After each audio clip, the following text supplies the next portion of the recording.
Now, if you look back at the syllabus, actually it is only chapter number 6, 7, 8, and 9, just about 4 chapters. So what is tribal situations? If you look at your 6.1, this is a lot more of a factual topic.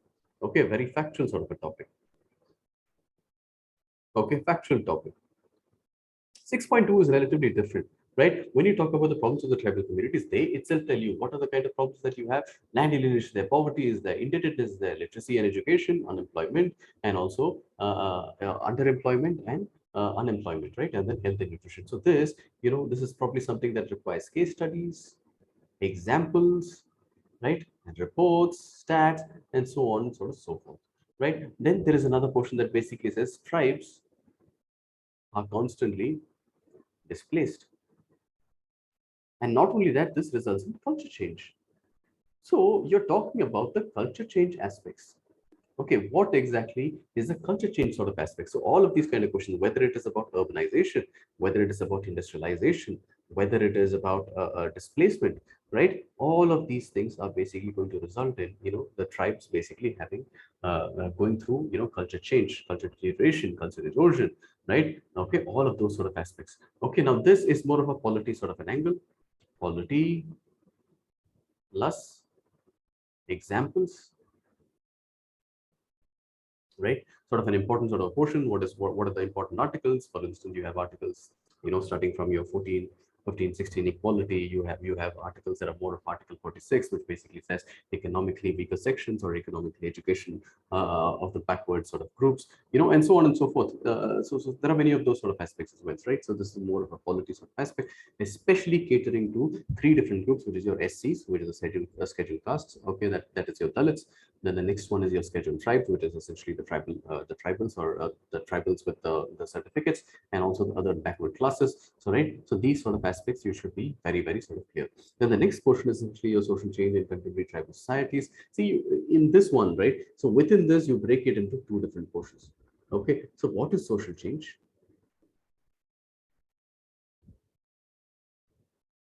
What is social change? Change in social order, right? It is change in social order. Okay, and many other sort of definitions that you can go with, right? And this is something that we also saw in your previous test number in the previous test, right? So we talked about how do you basically go about trying to explain social change. In this, you basically try to talk about, and there are 2 different phases in which there has been social change. One was, during the Britishers time period, and the next one you go for post-independence. Okay, now the tribals have not gained, and in fact they have lost out in both time periods, right? And you try to point out what were the kind of impacts here,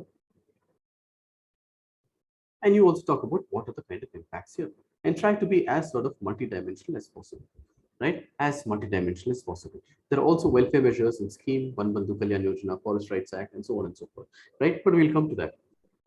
The next one, and this particular portion, again, it talks about social change amongst tribals during the colonial and post-independence of the time period, right? Just like what we just talked about here, right? So this would be more so for the next particular portion. Here, when you talk about social change, you talk about it in terms of like because of government measures. So in these kind of questions, basically, one thing that I will tell you for value addition here, for government measures, okay, let's just call the value addition. Okay, value add here. Essentially, first you talk about what are the government measures. Second, you basically talk about you evaluate those measures, right? You evaluate those measures. And the third portion, essentially, you're going to say, okay, some solutions or some recommendations. And one way to make this sort of really flow and be smooth is that these are the government measures, these are the evaluation of those government measures, but these two you basically link. Wherever you say there is a problem with some of the measures, you try to provide a solution for it. So don't make this very independent and this sort of different kind of points. Okay, both of those things should be essentially dealing with the exact same sort of issue. Beg your pardon? There you go. Okay, now this is especially something that is a little more static. What is the impact of Hinduism? Case studies, examples, Buddhism, Jainism, Christianity, Islam, right? And so on and so forth. Okay, tribe and nation state. Okay, that is another one. So how do we talk about it? So in fact, in India, so whenever you have created another country, okay, in modern nation state at that, okay, different countries have different sort of models in order to incorporate the indigenous peoples, right? Indigenous peoples. So how does a nation state incorporation of indigenous people? Incorporation of indigenous people.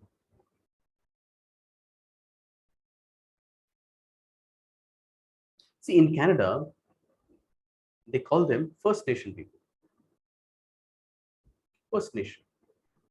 Okay, and there's a lot more sort of activity or a lot of news that is basically coming about the First Nation people. Okay, especially since Justin Trudeau had apologized to the nation to basically talk about the fact that they had undergone so many sort of almost like cultural genocide, right? So here we talk about a cultural genocide. Many kids were taken away from their families to make them less native, right, and make them more Western, right? Canada has a different kind of model. USA has a different kind of model. Australia has a different kind of model. India has a different kind of a model. What is Indian model? Indian model is basically integration,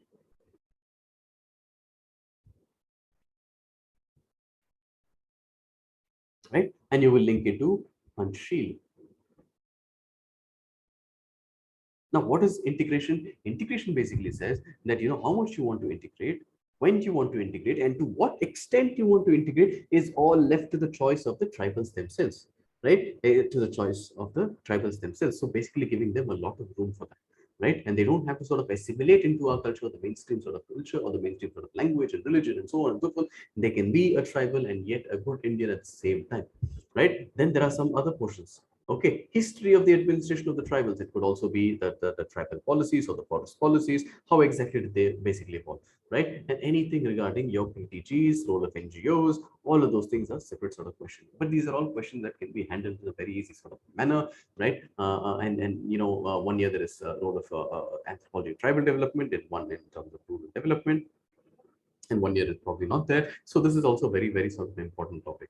Regionalism, communalism, ethnic and political sort of movements, and along with this as well, right? So these two, you try to bring in the, and these are aspects that I think I covered in the previous session as well, right? The in-group versus out-group, right? The we feeling versus them sort of a feeling.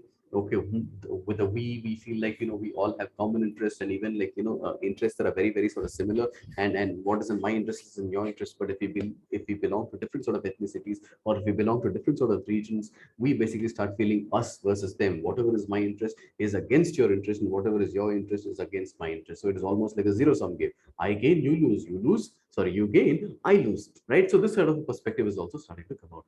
So this is also something that you can basically link it to most of these sort of aspects. Again, you go with case studies and examples, right? So this will probably help sort of differentiate your answer. See, when you start with the tribal portion, always think about how do you sort of bring in a tribe, right? So how do you sort of bring in a tribe? So one way to remember, so D.N. Majumdar has come out with a definition that basically says it is a social group.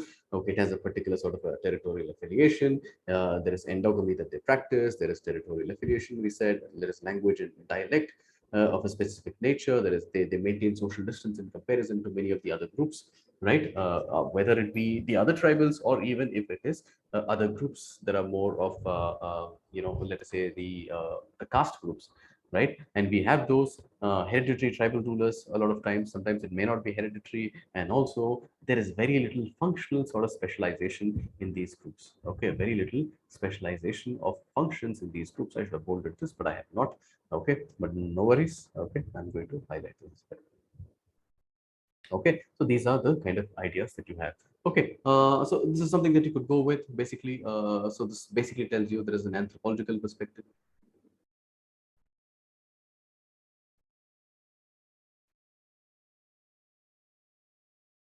Okay, it is not just about the definition. I'm just saying that these are all parameters. Okay, these are all features. Okay, these are all features. There are many different features that you can talk about, but you can actually bring in some scholar who has basically studied them. Okay, Majumdar studied which of the tribes? Okay, that is a quiz for you. Okay, that is a quiz. Majumdar basically studied which of the tribes? What are the kind of examples that you must have seen from him? Right? So, or you can go with Lucy Mayer. So Lucy, Mair, Okay, she defines tribe is the independent, right here on my pad. Okay, independent political division of a population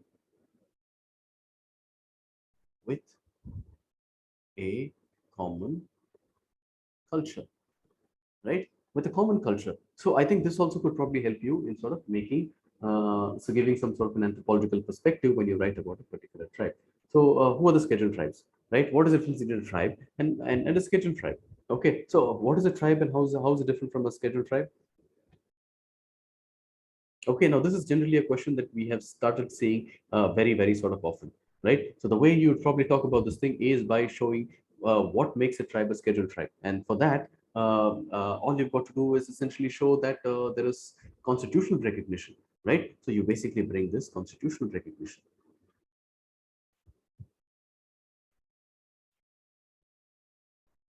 And when I speak about constitutional recognition, right? Constitutional recognition, that means I'm going to talk about Article 366. And let me write this here neatly. 366(25) subclause 25. Okay, and Article 342. Right. So I believe these are the two most important sort of articles that basically talks about constitutional recognition. Right. So the Constitution of India that deals with the definition of your. So this, let me just say, okay, this is deals with the definition, and this basically talks about the public notification. Okay, by the president.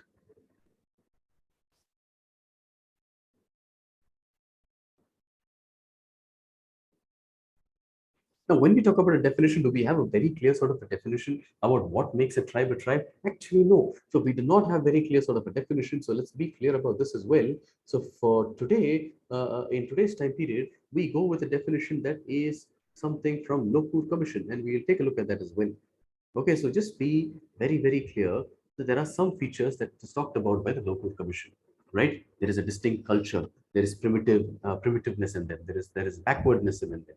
Okay, and and so on and so forth. So shyness of contact, geographical isolation, and so on and so forth. So these are sort of important sort of ideas that you should have. So why we say that there is a definition according to Article 366(25). That definition basically relies on earlier sort of assessments, which is this basically from your local commission. Okay. Now, once you have the definition, in order to get the constitutional recognition, it has to be sort of like, approved or sort of, publicly notified by the president itself. And once that is done, certain groups of tribes will be considered as scheduled tribes in that particular state. This is at the state level, right? This is at the state level. So now that I've talked to you, even here, if you see territorial affiliation, endogamy, no specialization of functions, tribal officers, hereditary or otherwise, they basically rule themselves almost autonomously, right? But since independence, it has been a different sort of ruling, right? And then language and dialect and social distance. Okay, you can basically talk in terms of these sort of features as well. So all of those things basically pay. They spend or they explain the same sort of aspects as well.